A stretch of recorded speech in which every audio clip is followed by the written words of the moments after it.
Hey rock stars, today I'm thrilled to introduce you to Fabled Solutions, an incredible new sponsor revolutionizing custom software development in Canada. Whether you're a business owner with a game-changing idea or a company ready to streamline operations, Fabled Solutions is your go-to partner for creating tailored web and mobile apps. With over a decade of experience, they don't just build apps, they craft solutions that grow with your business.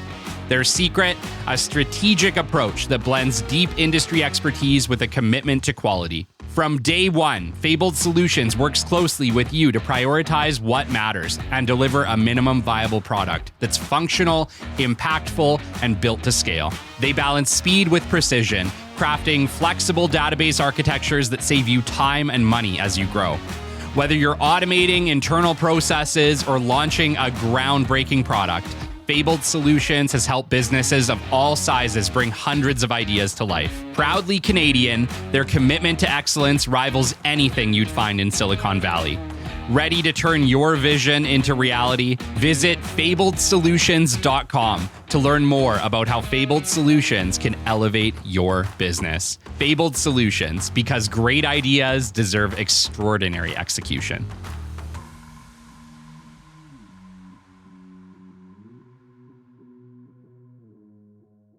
Welcome to episode 206 of the Business Development Podcast. And today it is my absolute pleasure to bring you Monte Pedersen, a world-renowned strategy execution expert with over 35 years of experience.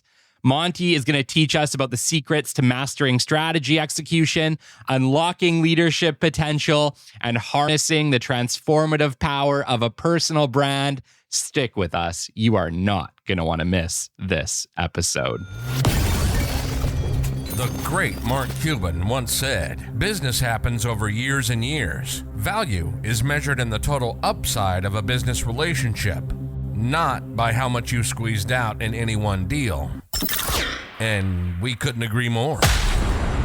This is the Business Development Podcast, based in Edmonton, Alberta, Canada, and broadcasting to the world.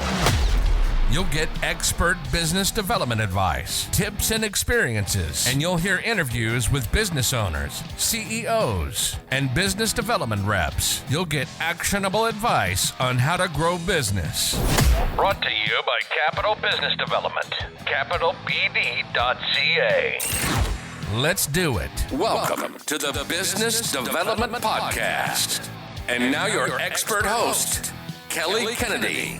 Hello, welcome to episode 206 of the Business Development Podcast. And today we bring an absolute rock star in the field of strategy and execution. Today I'm bringing you Monte Pedersen. Monte is the principal of the CDA Group, and he boasts a distinguished career marked by his unwavering commitment to leadership and strategy execution. With over 35 years in the managed services industry, Monte recognized a critical gap in effective leadership and strategic planning, prompting him to establish his own firm in 2016. The CDA Group, LLC, specializes in strategy execution management for senior executives and their businesses, providing one-on-one coaching, senior leadership team development, and hands-on training for frontline personnel. Monte's extensive experience includes his roles as Regional Vice President at Sodexo Education Services and Senior Vice President at Off-Campus Solutions. It has equipped him with the insights and the skills necessary to transform organizations into high-performing entities. Monte's approach centers on the belief that the ability to execute is the ultimate leadership identity. He is dedicated to embedding the discipline of strategy execution into the daily management practices of his clients' teams, ensuring alignment, accountability, and continuous improvement. His passion for helping others avoid the pitfalls he encountered in his corporate tenure drives his full-time focus on strategy execution. Monte's influence extends far beyond the boardroom, with remarkable presence on LinkedIn, where his posts have garnered over 43 million views in 2023. A lifelong learner and an advocate for true human leadership, Monte's dedication to excellence is not just professional, but deeply personal, as he strives to make every day an opportunity to be a better human and leader. Monte, it's an absolute honor to have you on the show. Thanks, Kelly. I appreciate that, and I try not to read my own press clippings, but that sounded pretty impressive. And if I may, if we could, start at the end, that last part that you talked about, I think that's an appropriate place to begin, because what undergirds everything that I do is the purpose of sort of business in general, if that makes sense. That business I see as the greatest economic force for good on the planet, and it's an awesome responsibility. And that if we all took it as seriously as we should, we'd be helping a lot more people than just the people that we personally touch. So I really strongly believe in that, and that might be important for people to know about me. That undergirds everything that I do. That if you work hard, you treat your people well, and they return the favor to you, and that affects downstream lives of almost anyone. You can't even tell where it ends. So the impact that we can have as leaders is unbelievable. And I would say the impact that we can have as leaders in 2024, 2025, 2026 and beyond is unlike any impact that anybody could have ever had before. You are a testament to that. You have, hundreds of thousands of followers on LinkedIn, and each one of them is looking to you for guidance. When in history was, an individual able to kind of throw that type of power around? Like I've had Liz Ryan on here, 3 million followers, tune in and comment on her stuff on a daily basis, or seeing those posts and things like that. It's like, we have the ability to lead unlike ever before. And I guess the question we have to ask ourselves is, how are we going to do it? Yeah. I mean, there's two things to that, right? There's the visibility that we can get, through the internet, through social media platforms. But the second part of it is probably the more important part, is what are we going to do with it? Because there are people who look at it, solely from the standpoint of access. I mean, from a business development standpoint, right? They think that it's this gold mine of people that, you could just reach out to and start doing business with. And that's not the intention. I think it's an artifact of social media and social capital in general, right? That if you deliver quality content, people respond to it, you're able to help them, and a business relationship breaks out, that's a good thing for both people. But there's a lot of people that see it as a get rich quick scheme, and so so what you choose to do and how you do it, I think is pretty important to get to the kind of numbers that you're talking about, and have the kind of influence that is going to be positive and have high impact. Yeah.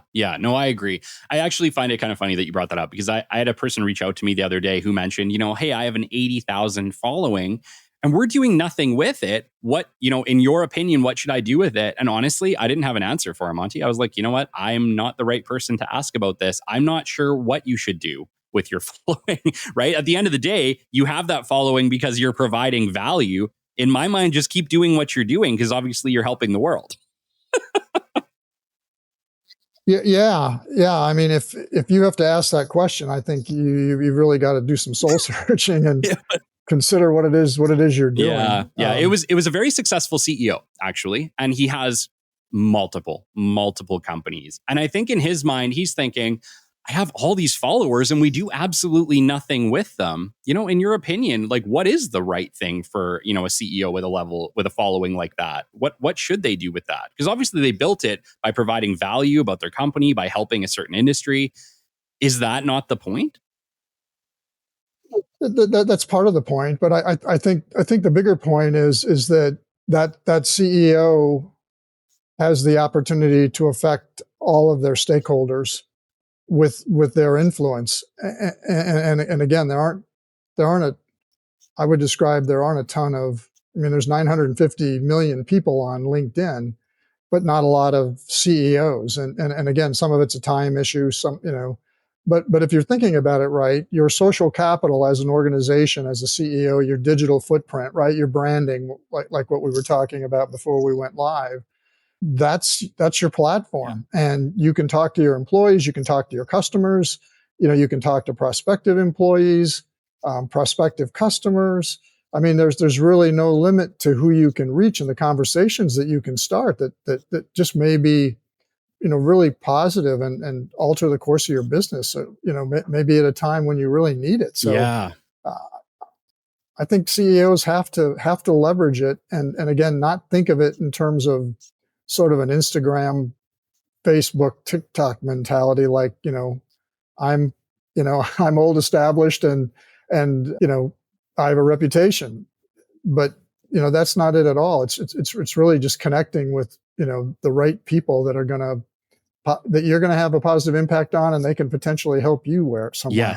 Yes. And I would say, like, since launching this podcast, the greatest thing that has happened from this has been the amazing connections, both in person and digital, that I've been able to make with people because of the content that I put out to the world. And these have turned into real friendships, Monty, real relationships with real people that have provided immense value to my life, both monetarily and personally. And I think that should be the goal of social media. It's not about the number of followers. It's about, did you create great relationships along that way? Yeah, I have to be honest with you. I up until 2017, I never had a Facebook account, or I was never on social media. Wow. So someone just suggested to me after I launched my business that LinkedIn might be a good channel to pursue. And now it's 8 years later, and just like you, I feel like I've almost earned a PhD just in terms of the knowledge and the people I've met. I mean, I've had conversations with former CEOs of major corporations, talked with people I never thought I'd have access to. I mean, it's an amazing tool, but like all things, it's an investment. That's right. And you can't just have a social media account and leave it blank or like not contribute and think it's going to grow. Like, you're right. It sometimes feels like another job. I'm getting a lot better at managing my social media and making sure that we're putting out great content, and that we're actually creating more content. When I created this podcast, I wasn't sure.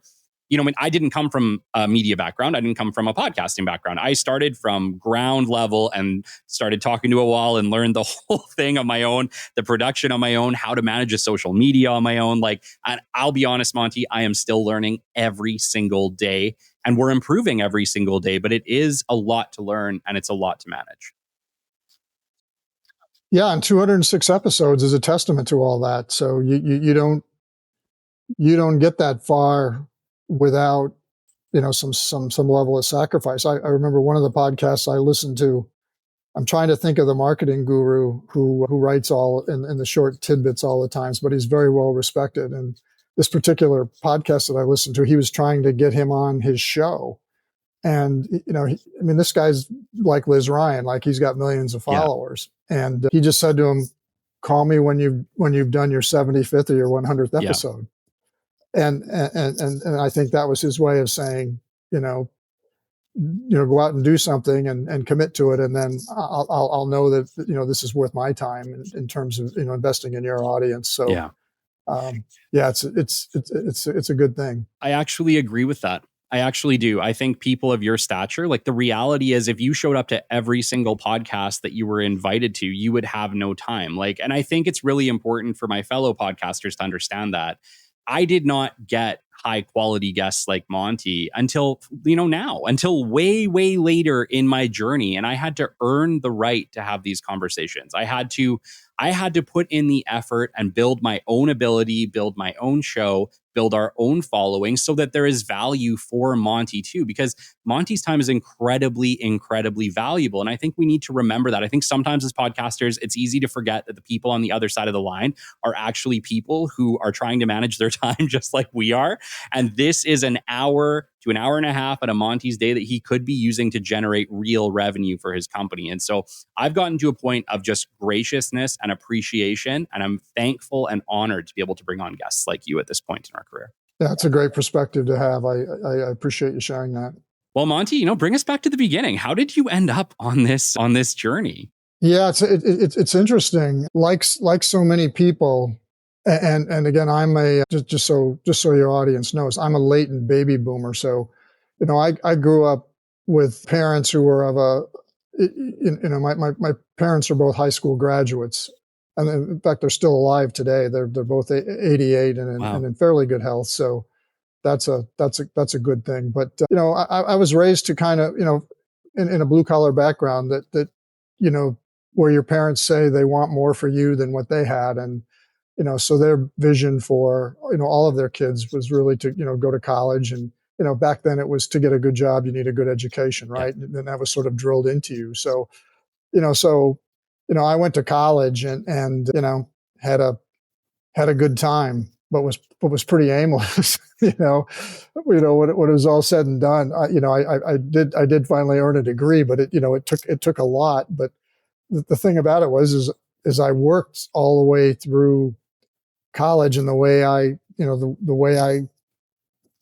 financed my way through college, if you will, was working in hospitality and in food service on college and university campuses. And so when I got out, it just sort of seemed like a natural. I was a journalism sociology major, and journalism was a highly competitive field, and just looking back on what mainstream media has become, I think I dodged a huge bullet in terms of not pursuing that as a career. Chances are I probably would have failed pretty quickly, but I had a passion for writing, and I enjoyed that aspect, and that's really all I knew. But I knew that I liked people, and I liked working in hospitality, because it was something that it seemed like the more I did of it, the more I learned, cooking, banquets, bartending, the more skills that I added to my repertoire, the better I was at it. And so it just sort of seemed like a natural. So I basically just answered an ad and started, working for a contract service management company. By this time, mind you, I had about 4 years in, working, at the school where I went to school. And, they of course hired me, and that started my, almost, 35-year career, in hospitality Wow. that allowed me to grow. So, and here's the interesting thing, Kelly, is that if I look back on my career, it was very successful, and did a lot of things for me, and helped put my kids through college, and just, do a lot of things. But towards the end, the last 4 or 5 years, the business became what was already highly competitive, but it became highly commoditized as a result of that competition.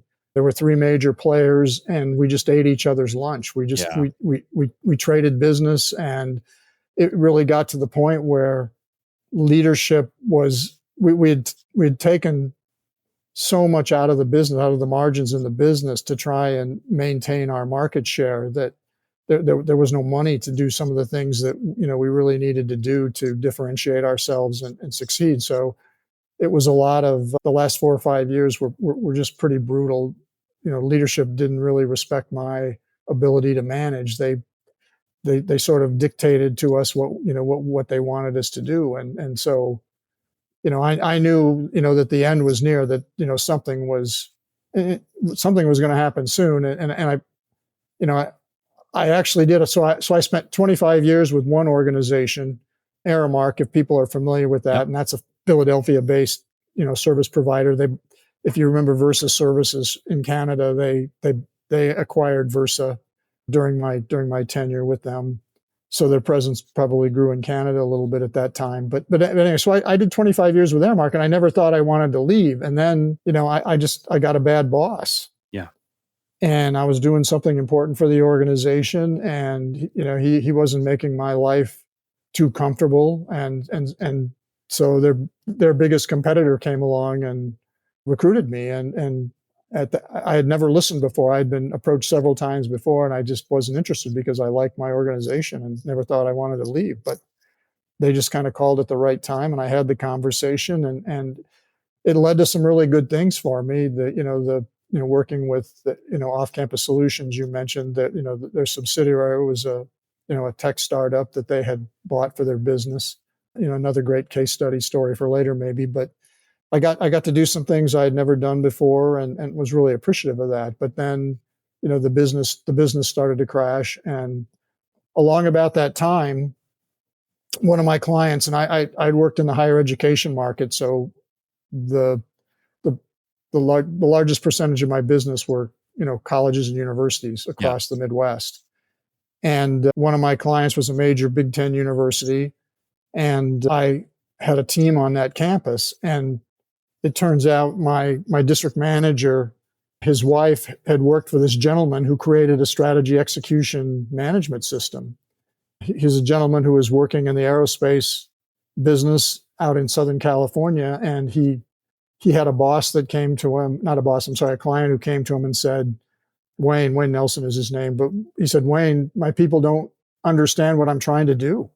I need a system or something that gets them connected to what we're trying to achieve. And Wayne, like all good consultants, took that client's problem to heart and went home to his wife, who was an organizational development PhD, and explained it to her. And over the weekend, they created, this was in 99, 2000, created an execution management system. So they basically created a paper-based system that they could go back to their client and say, here, if we do this, we think this will pull your people, into what you're trying to accomplish. And it worked so well that within 4 years, Wayne went from just general business consulting to making it his whole business. So, wow. So anyway, Wayne Nelson was now living in Bloomington, Indiana, and met my district manager's wife and employed her. And through that relationship, got to know my district manager. And Wayne essentially gave my team,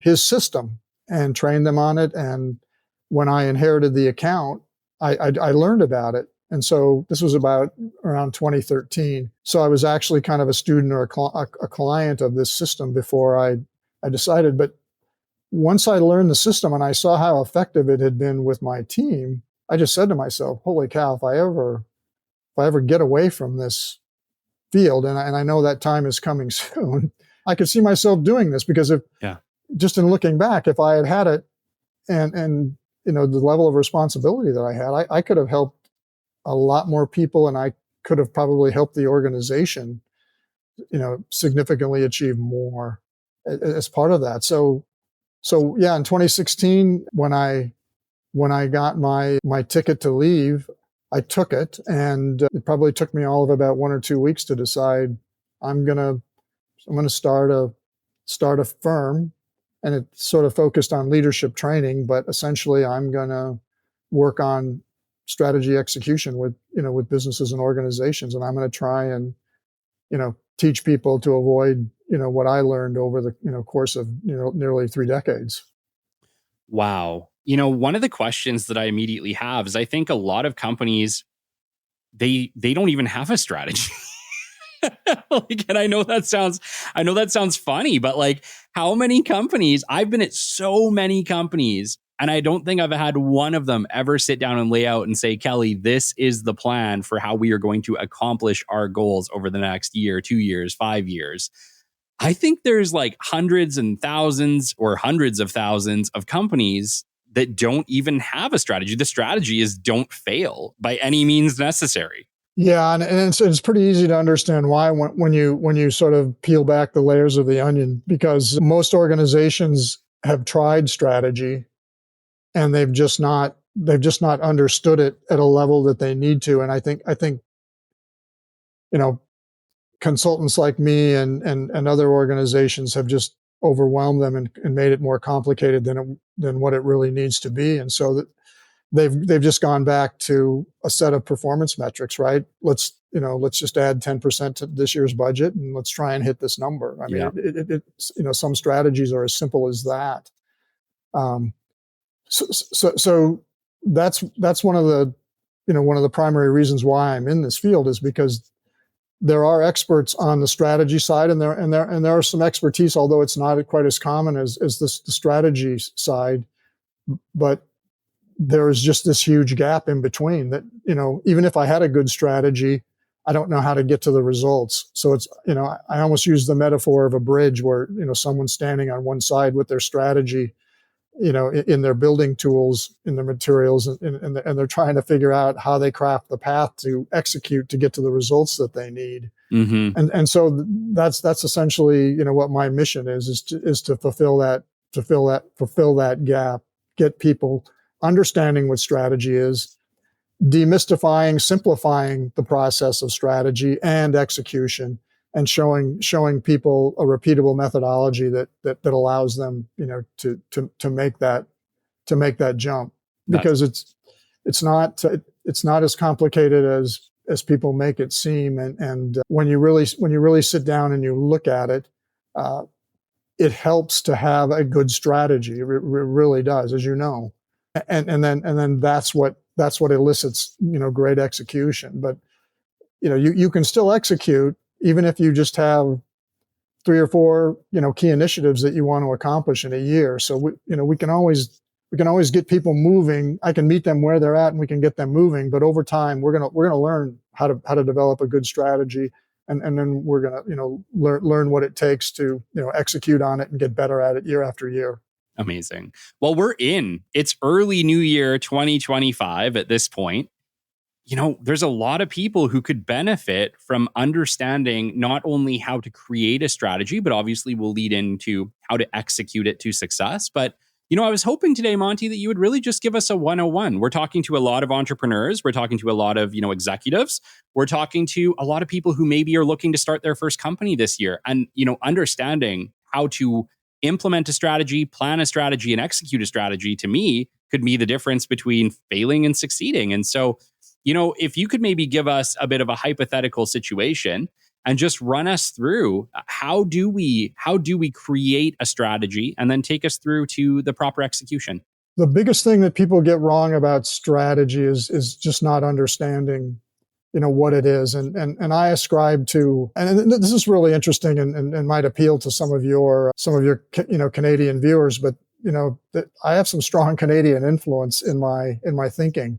And one of them is Roger Martin, from Ontario, who's, I forget the name of the School of Business, but the University of Toronto. But he is one of the foremost leaders on strategy. And basically Martin's description of what a strategy is it's largely a theory, that it's a guess. It's our best case scenario for how we win on the playing field of our choice. And whereas I think that explains what a strategy is, right? And why you don't take it so seriously, right? You're just making a guess. So many people think that they have to go out and, they need a big consultant, McKinsey or Boston Consulting or whoever, just to come in and tell them how to do it, and then go out and do it. That's not the way it happens, at all. And then the second influence is a gentleman by the name of Richard Rumelt. And if you want a really good book on strategy, Good Strategy, Bad Strategy by Richard Rumelt, he's a professor of management at Anderson at UCLA, and he may be emeritus at this point, because I think he wrote that book in 2011. But Rumelt brings strategy down to 3 things. So whereas I like Martin's description in terms of what it is, Rumelt puts some meat on the bone by he talks about it like being a kernel of corn. And evidently, I'm from the Midwest, I should know this. A kernel has 3 components. So does strategy. And the first one is to have a rich or clear diagnosis of your problem. So for example, Southwest Airlines, in the US, everybody knows them. And, in 1967, they wanted to democratize the skies. So their diagnosis of their strategy was that the common man couldn't afford to fly, right? That it was, business people and executives and it took money to fly. It was expensive. And so, he wanted to, become the Greyhound of the skies and make it affordable for people to fly. But there were extensive regulations, right, or at the time, and a lot of people don't know this, but Southwest was founded in '67. The first flight didn't happen until 1971 because they spent 4 years fighting regulations, trying to earn the right, to fly. And that was, at that point in time, it was just around Texas. So obviously Herb Kelleher and his partner, had a vision, and that was their strategy. So their clear diagnosis was that most people can't afford to fly, and there's not a reasonable offering for them in the marketplace, and they felt they could fill that void. And so that's a pretty rich diagnosis, right? According to Rummelt's theory. Yeah. So the second component, the second part of the kernel of strategy is to have a guiding policy, and a guiding policy is nothing more than a framework that helps you achieve your vision, or achieve reach your diagnosis. And so, in the case of Southwest Airlines, and I just love this about them, because they're, this permeates their organization, but, they have three things that they stand for. The first thing is low fares. The second thing is on-time departures and arrivals. It's just, it's a non-negotiable. We will keep these planes running and keep them on time. Yeah. And the third important element to them is to not tolerate anybody who stands in the way of the first two elements. So a guiding policy applies to everybody inside the organization, and everybody knows what to do, because, they said, we're going to be this low fare, cost effective airline, but things have got to run well, and they've got to run quickly, and we've got to take costs out of the system, and, we've got to make it function and operate. So, whether you're a baggage handler or a flight attendant or a gate agent or someone in the front office, you can make decisions based on that guiding policy, right? Someone says, we want to, let's consider serving salads on our planes, and they're going to go out of it. No, it costs too much money, takes too much time, and it doesn't fit what we're all about. That's our guiding policy. So you can kind of see where a clear diagnosis and a guiding policy really benefit each other. The third element of strategy is to have a coherent set of actions. And this is where a lot of organizations, fall short. And I can tell you the strategies where it falls short is where they create strategies that are sort of pie in the sky, warm and fuzzy, a lot of fluff, sound good public facing statements, but there's no meat on the bone. And you need those coherent actions, because that's what you're going to execute against. So in the case of Southwest, defeat the regulations, right? Let's get our case stated, and let's get out there and let's be able to operate, first of all. Second thing, let's go to these underutilized secondary airports in major cities, and let's revitalize them. Let's rent gate space from them, at a more cost-effective rate, and we can compete. Let's not have seating assignments. Let's only serve peanuts, right? Let's make customer service a hallmark of what it is we do. Let's make this fun, right? People may begrudge the fact that they don't have an assigned seat and that they have to board quickly and get off quickly, but let's make this fun for them. So the flight attendants they hire the right people, right? That they're singing in the aisles and they're making people happy, and people look forward to that time that they spend with Southwest. And then the real big one, right, was let's fly point to point. Let's keep our aircraft in the air.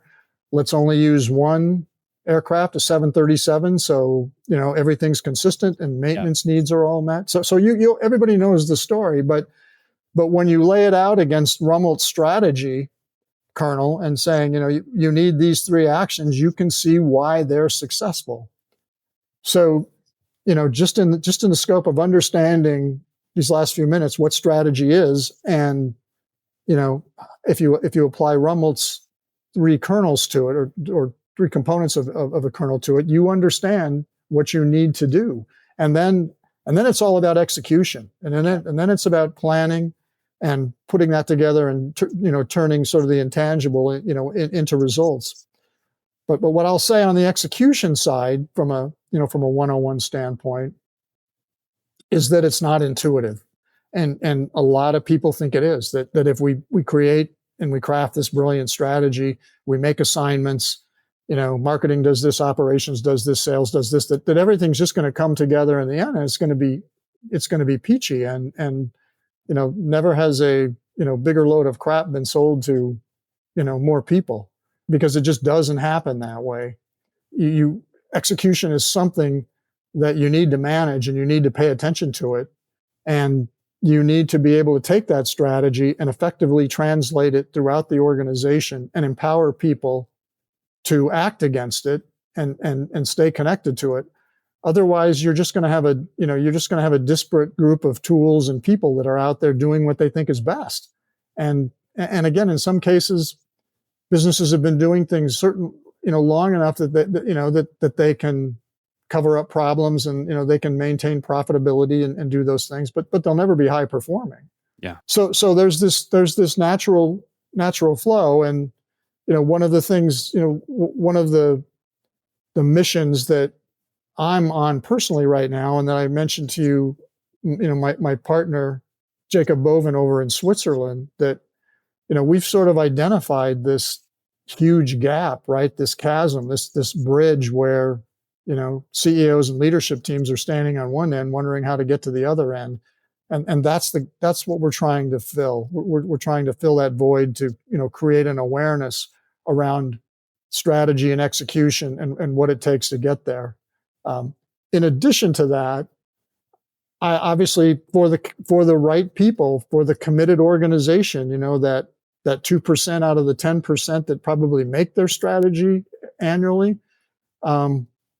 The only way you're going to get to high performance is through a system, a repeatable framework and methodology that's going to, that your people, that's easy to understand, that your people are going to learn, and they're going to be able to do it year in and year out and improve as a result of it. So I really love the system that's the core of my business and what I go to market with. But I've just, recently, come to terms with this idea that, we can't get those people to that point unless they really understand what strategy execution is all about. And so that's where I've sort of landed. And with the help of Jacob, that's who we've launched this recent program with, and Strategy Execution Unriddled is what it's called. But that's why we've done it and where we're at right now. Amazing. I love that you stopped on process. And because, I look back at my career, I've been doing business development at this point for, business development sales for the greater part of 18 years. And I didn't really get great at business development until I created a process and followed it on a regular basis. It was consistency and process over time that made me successful, not necessarily amazing talent, but just following a system that I created and following it consistently. And when it worked, repeating that system over and over and over again. Now we teach that system here at Capital. I coach that system, but it was consistency and a good process over time that led to success. I like that you also talked about the simplicity. The more I could simplify the system, the better it was, the easier it was to follow and the easier it was to keep going. But it's funny because it makes sense that it would translate into just about everything, including execution of a plan. Yeah, there's no question that execution's involved in everything that we do. And you found it out, and here's the world's worst kept secret, right?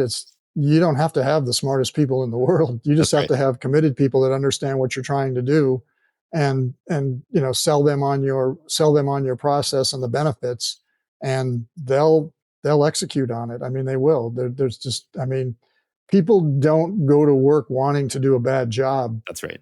They want some guidance. They want to be directed, but yet they also want the autonomy to make decisions on their own and to contribute. And when you allow that to happen, when you unleash that in people, you're gonna see some stars, come out of nowhere. And and you've probably found that to be true in your business. Well, like I said, like I'm pretty good at speaking with people, but if I was not following a process, if I hadn't created something that I could follow on a weekly basis that was repeatable, I would not have been as successful. It was being able to do the same thing over time consistently that made me successful. Because with business development, we're always planning for the future. We're always looking for the future opportunity. And sometimes that opportunity takes 3 months of consistency for that to come in. And so if you're constantly doing something that's going to lead to more lead generation, you're going to always have leads coming in, even ones that you've been working on for 3, 6, 8 months, because you've put in that work consistently. They know who you are, and you don't know when they're going to ring the bell and say it's time to have that conversation.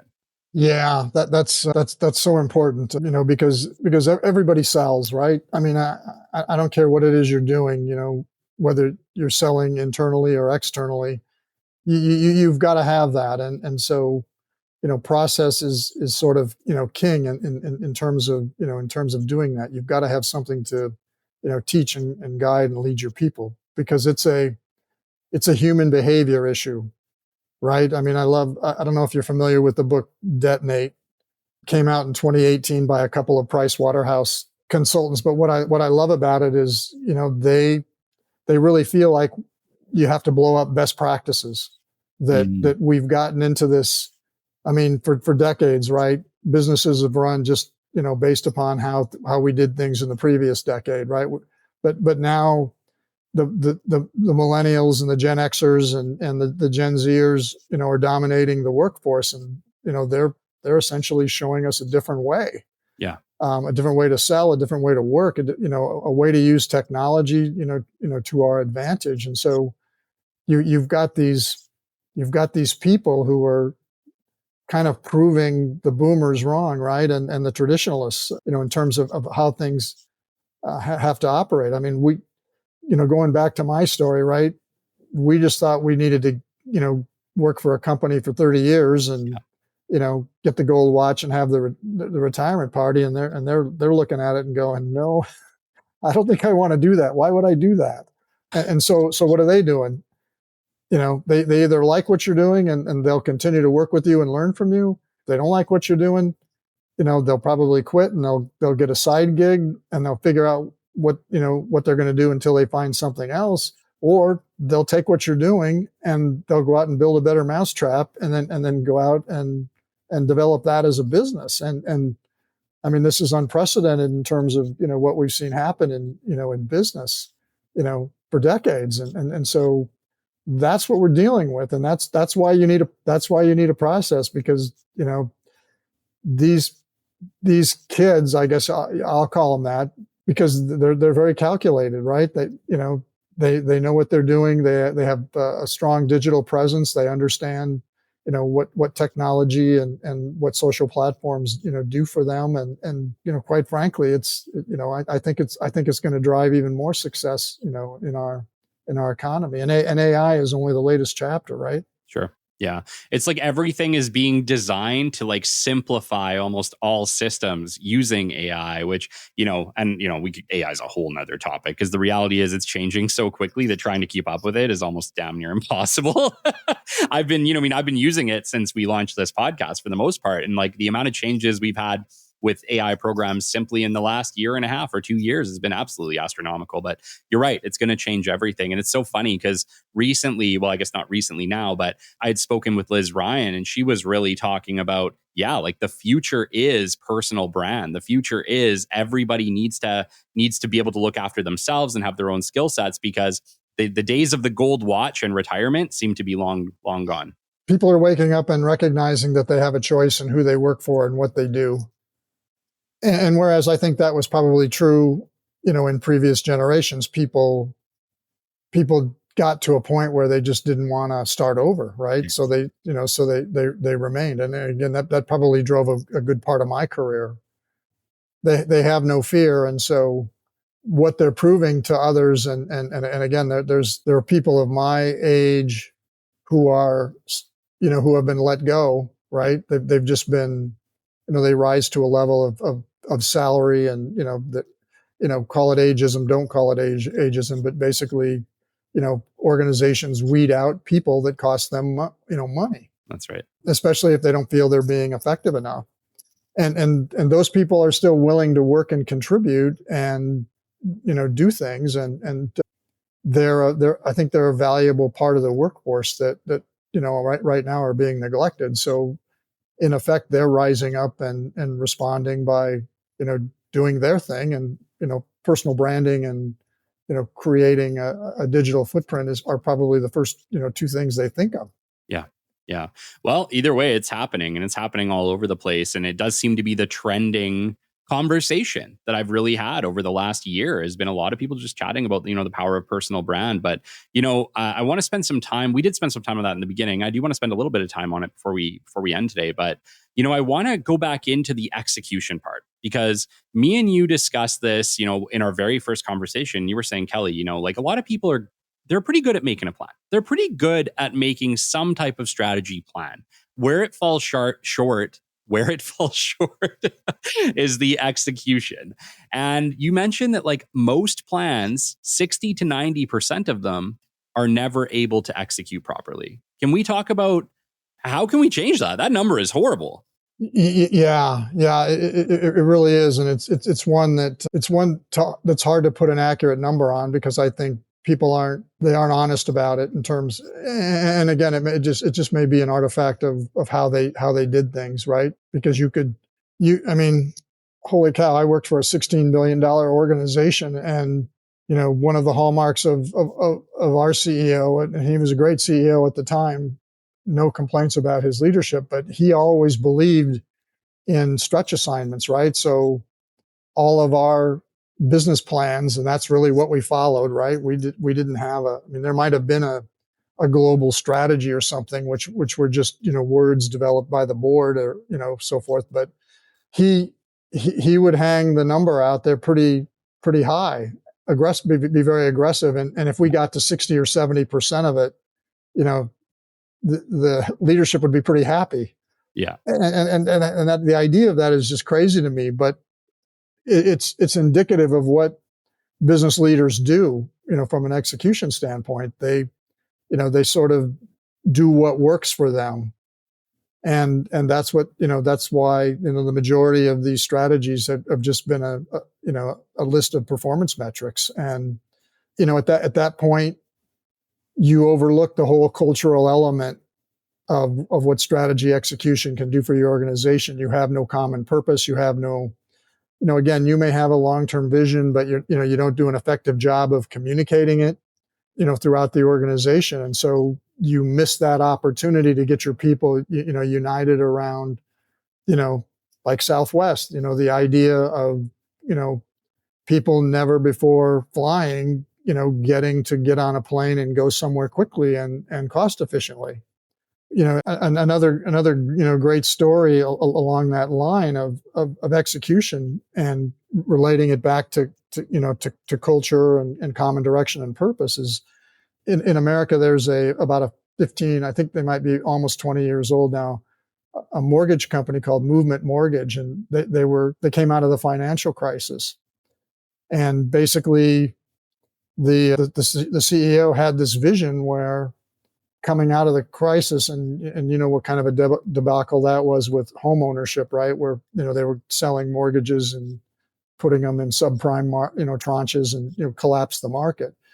So his idea was people are going to want a different kind of experience coming out of that crisis. So he created this company that was just focused on sort of love and caring for people. Well, one of the early problems they had as an organization was in the loan processing documents.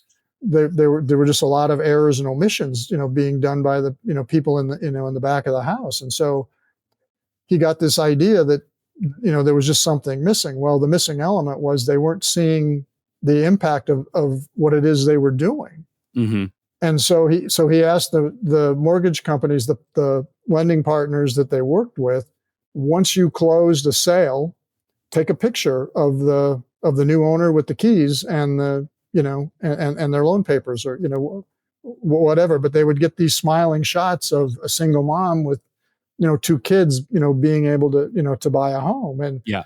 And what he did is he took all these pictures and he posted them on a bulletin board in the loan processing department, so all these people could see what they were doing and what it contributed to, and it like cut their error rate like in half, almost overnight.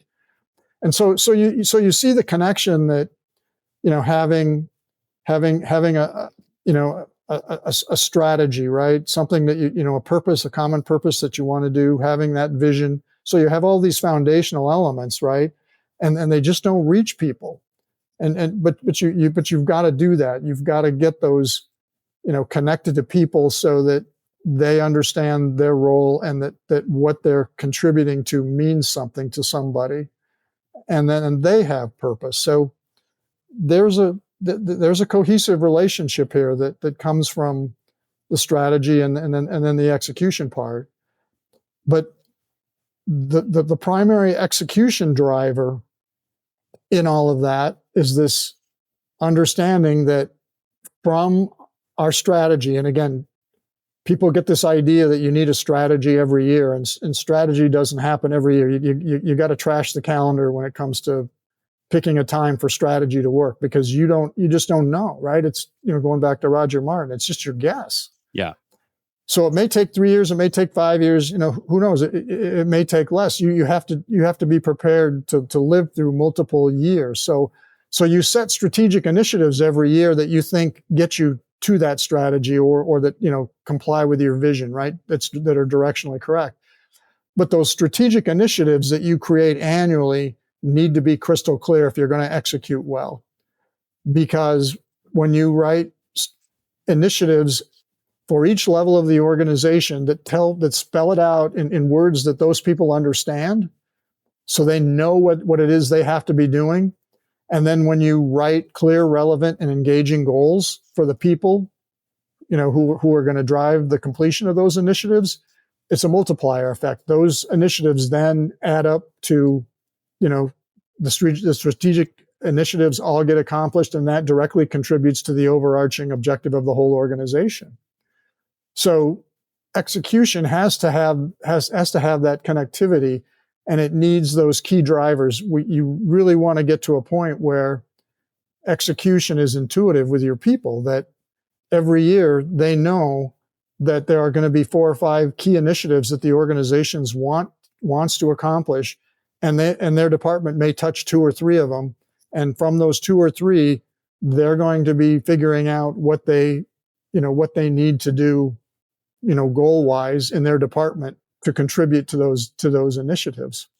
Amazing. So it's like stepping stones. Like, instead of it just being like, almost a little bit unbearable because it's a long way away to that goal, you essentially have a whole bunch of mini goals that will eventually get you there over time. Yeah. The important thing to remember is that organizations on their own don't execute. Individuals execute. Yes. And individual performance leads to collective results.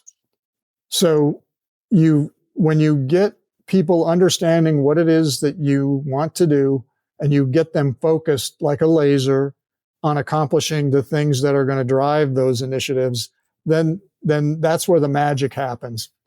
And this is the, getting back to your original question, the reason why execution fails is that most organizations and most leadership teams aren't willing to do what it takes to do that.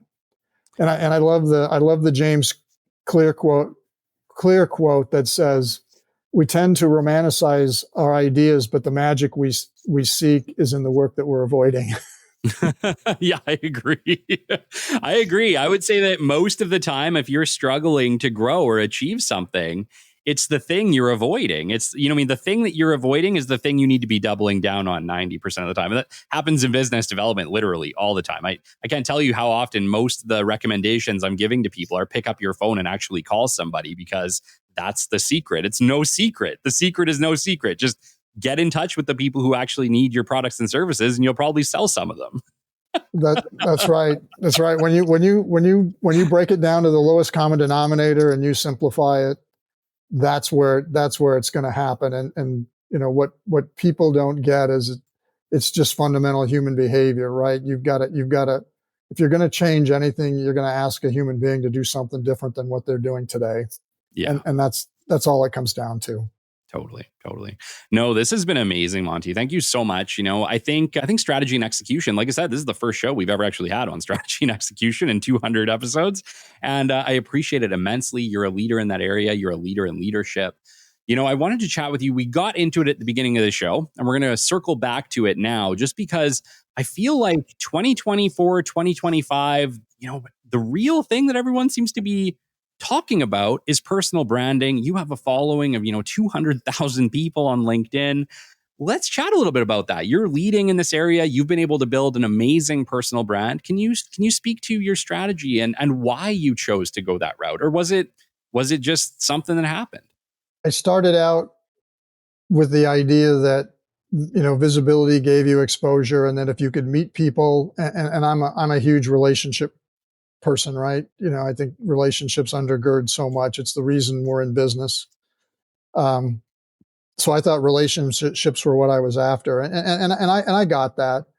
But I think what I learned was that there was something bigger there, that when you put out quality content and you helped people, and you could see the almost daily, the benefits of the content that you're putting out there, that inspires you, right? That motivates you, to want to do it. And I think maybe for a while I got caught up in the numbers.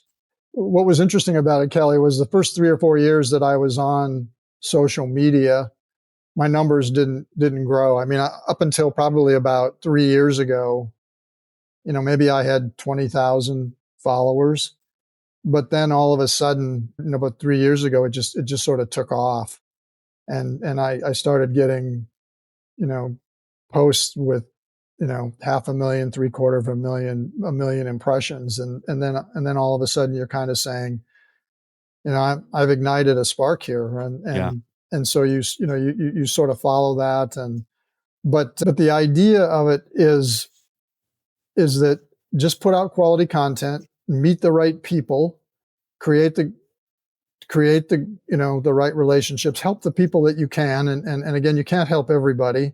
It's a big world out there, right? And there's a lot, 950 million people. Obviously, not all of them are active, but sometimes people show up from places you never thought you'd ever touch. Yeah, and want your help. Encourage people. Give them courage. Give them something to believe in and understand, because there's a lot of organizations that just aren't doing it. Yeah, and I think education's being reformed somewhat through social media. Because you've got topics of you've got subject matter, and you've got topics of conversation that we've never had before, and the only place you can learn it are from the people who are online already doing it. Yeah, and so that's where the online programming and coursework, I think, is reforming it. Plus, we have 2 generations that comprise about 65% of the workforce right now that think pursuing a college education, when there's no degree in their field for what they're trying to do, doesn't make any sense to them. So they're out there trying to learn, and unfortunately, you run into the major influencers, right, that are just buying paid ads and cranking people in and out of their system for money. Yeah, I mean, I guess you have to expect that, but if you're really serious about it and you build a relationship with somebody on social media, build your brand, sell your footprint, people subscribe to what it is you do. They go to your website, and they buy into more than just what you post in terms of articles and content. You've probably got a friend for life, right? Yeah. And somebody who may be willing to invest in your services if they feel they need that. But the way that I looked at it was build the relationships and create that relationship, because even if it doesn't end up in a business transaction, you still have that. Yeah. And that's something of value. And I think that's what most people don't get about, the whole process, at least the people that, are interested in building long-term success with their enterprises and their own, their own digital footprint and market viability. I had a great conversation with a gentleman named Marcus Chan, and he said that you should give away 90% and at most charge for 10. And that was his kind of motto. And he's like you, he's got a pretty massive following on LinkedIn, and he shares it all. He doesn't hold anything back. He's written an amazing book, and it just, I believe it was called 6-Figure Sales. And yeah, it was just one of those. It was one of those great pieces of advice. And I think he's completely on point. When we started the business development podcast, I said, why not? I'll just tell them exactly how I do business development. I'll teach them the lessons that I learned. There was nothing in the space for business development. It was completely overlooked. And I remember getting into it and wondering, what the hell should I be doing? And so I just wanted to help the world with this show. And obviously it's turned into something much bigger than just business development. But when I initially started, that was it. It was like, why, I don't want to be, I think now I have the knowledge that I could help past me when I got into this and didn't know anything about it and there was no resources available. We needed to give back, and it was a way that I could. And so it was my way of giving 90%.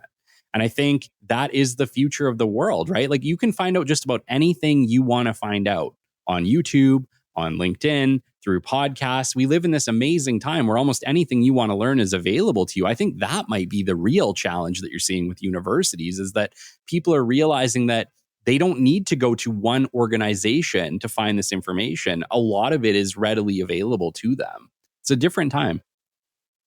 Yeah, and a lot of the professors and the really smart, active people who see education as being, a real need, they're out there already. They're online, and they're working through a number of different sources and institutions, and creating even greater value and probably profiting personally from it, more than if they just stayed in one place and affected whoever comes through their door and sits in their classroom.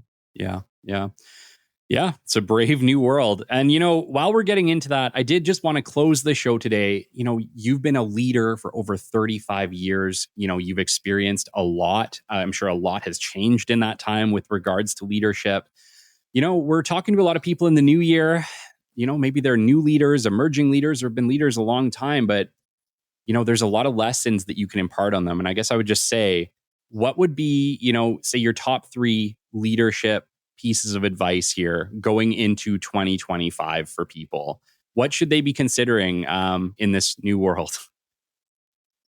Well, the biggest thing from a leadership standpoint is, and I like to say it this way, own the real estate that you walk on, meaning invest in your people. Obviously, I'm an advocate of truly human leadership, a human-centric approach, that it all starts and ends with people. But the reality is, as there are leaders who look at themselves and they sort of take care of themselves. They lead others and they do certain things, but they don't invest in their people. And the way I look at owning your own real estate is, if one of your people fail, you fail.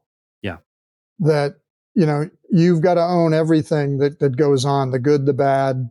When something happens inside your team or your organization that shouldn't have happened, are you evaluating your role in how that happened first before you start pointing fingers and going after other people? And the reason why that's sort of number one on my list is I spent 30 years doing the opposite, right? Where, if somebody screwed up, if somebody failed, that was on them. I had my story and I knew what I was doing and I thought it was sound. So that's a very nonlinear view of leadership, but it's pretty important. And so the second one kind of dovetails from that. And that's always remember that it's not about you, it's about them. That leadership ultimately is about, getting things done through people. Yes, you contribute on your own. Yes, you guide through information, and obviously you're privy to the big picture and other things that you do. But when it comes down to it, you're inspiring, empowering, and serving people that you have within your charge. And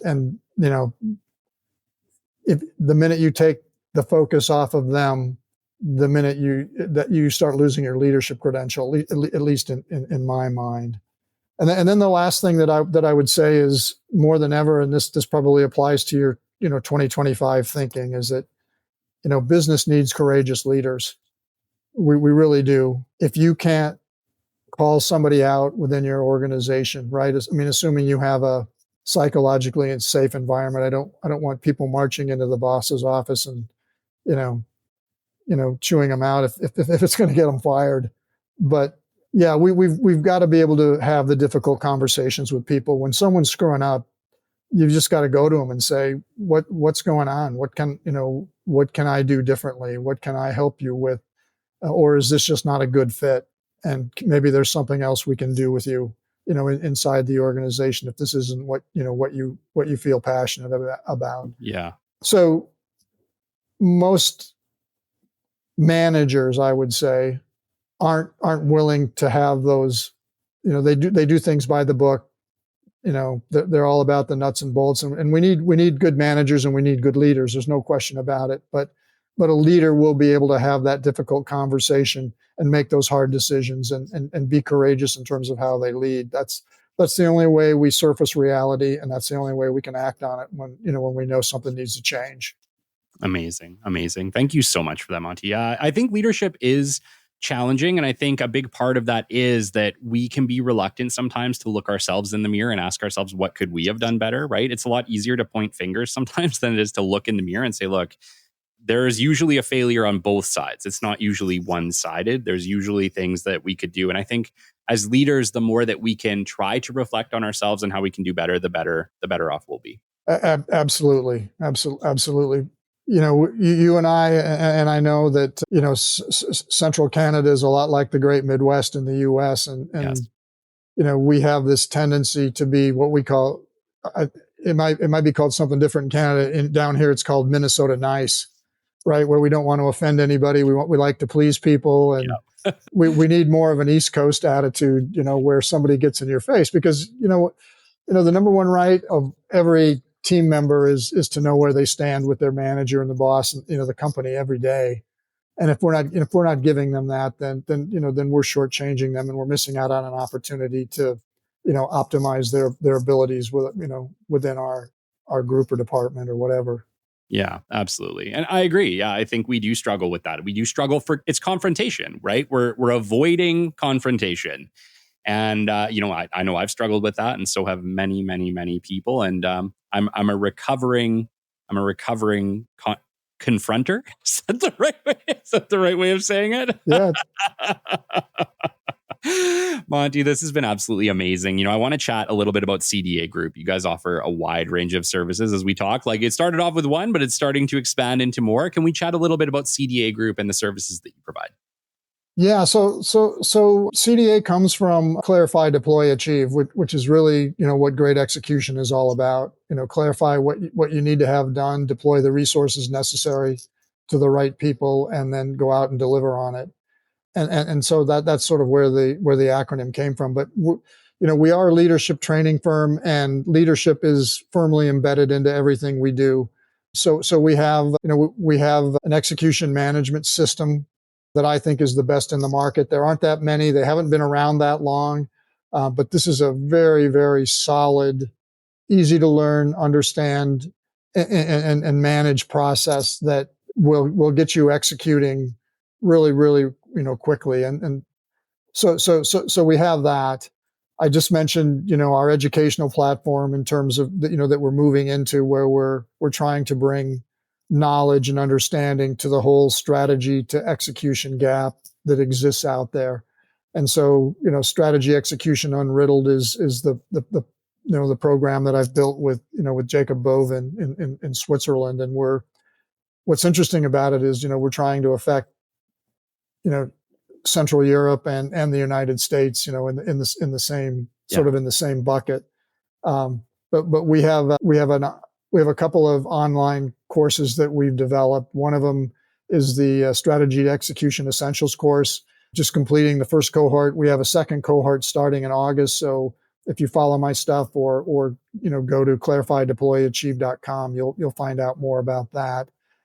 And then I've just sort of, by accident been asked to, keynote. And so I do formalized, presentations for organizations that are interested in it. It's not what I would consider that I'm in the business to do, but for the right opportunity, I'm in October, I'm going to be in Moncton, New Brunswick, speaking with the Excellence in Manufacturing Consortium. They're having a fall one-day conference, and I'm going to keynote for them. So that's October 22nd, if anybody in Atlantic Canada is listening or interested. So there are other things, including formalized workshops and customized, strategy execution programs that we do. So we've diversified quite a bit here over the last 8 years, and it just, I guess, continues to get more and more exciting. Amazing. Monte, thank you so much for joining us today, sharing all the information. Until next time, this has been episode 206 of the Business Development Podcast, and we will catch you on the flip side. This has been the Business Development Podcast with Kelly Kennedy. Kelly has 15 years in sales and business development experience within the Alberta oil and gas industry and founded his own business development firm in 2020. His passion and his specialization is in customer relationship generation and business development. The show is brought to you by Capital Business Development, your business development specialists. For more, we invite you to the website at www.capitalbd.ca. See you next time on the Business Development Podcast.